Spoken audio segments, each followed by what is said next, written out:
चाल है ठीक, चाल ठीक नहीं है। तो तोर चाल में कीड़ा पड़ गए का? लेना और बारी कर राचर ला खोलना। काबर? खीरा खाए बर आए हो। ताई खीरा खाबे और मैं हा?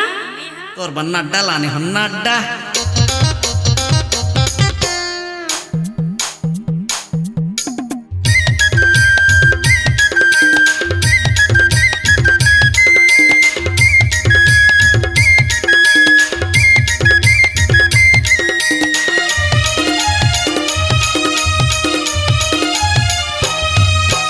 बारी के राचर ला खोलना समधिन, बारी के राचर ला खोलना।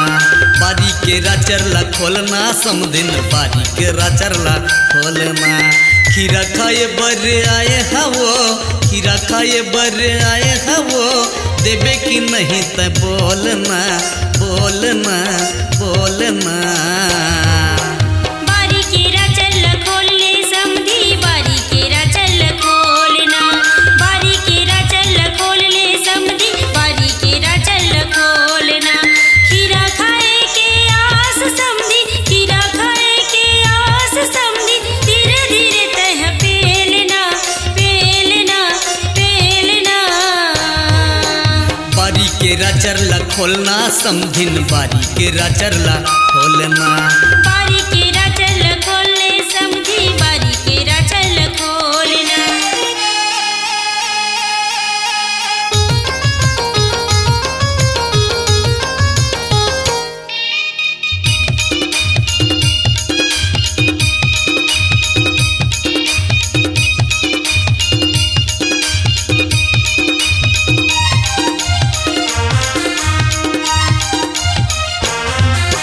समधिन के मैया पीरित ला देख, मन मोर सन्ना थे। राचर ला खोल के दे दे समधिन, मन मोर भन्ना थे।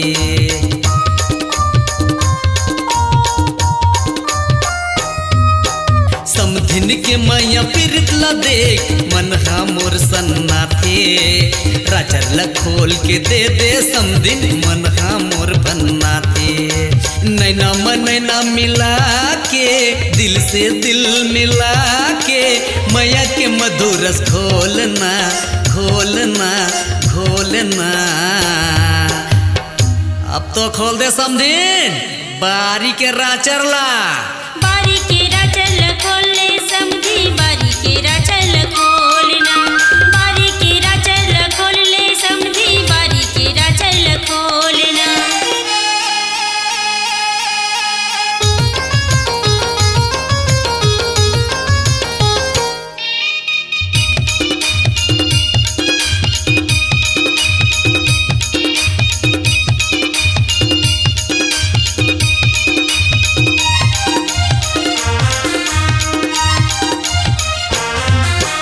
तोर नैनमा का जादू है समधिन, बैहा मोला बनाए। खीरा के बहाना करके समधिन, तोर बारी माँ मैं आए हूँ।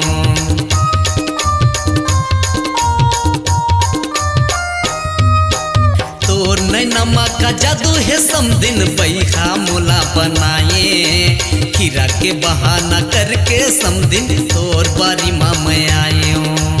तिरमा मोला बला के, संगमा मोला बैठा के, मैया के बोली तै बोलना बोलना बोलना।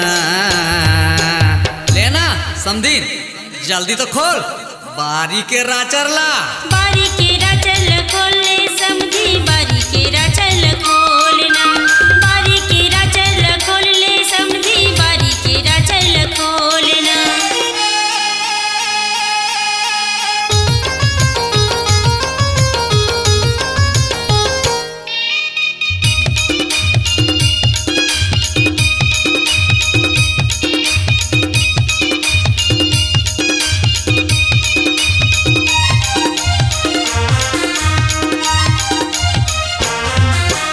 तोर मैया माँ आए हो समधिन, विक्की सिंह है मोर नाम।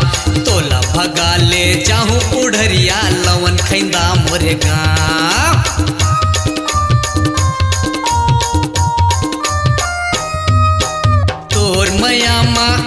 हो समधी विकी सिंह हे मोरे नाम, तोला भगा ले जाहूँ उड़रिया लवन खैंदा मोरे गाँव। मन के आसला पूरा कर दे दिल दीवाना मोर होगे, राचर ला जल्दी तय खोलना खोलना खोलना। अब तो खोलना च पड़ी समधी राचर ला। बारी के राचर ह खुल गे समधी, बारी के राचर ह खुल गे ना, बारी के राचर ह खुल गे समधी, बारी के राचर ह खुल गे ना। हीरा खाए के आस है ता, हीरा खाए के आस है ता, धीरे धीरे तय झेलना झेलना झेलना।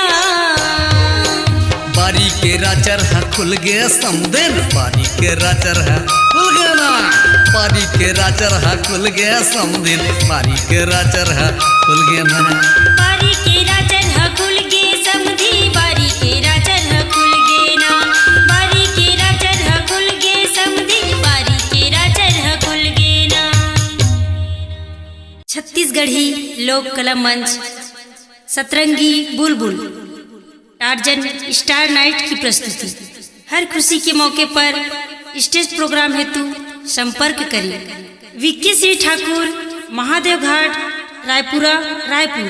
मोबाइल नंबर है 9993840944 9826559416।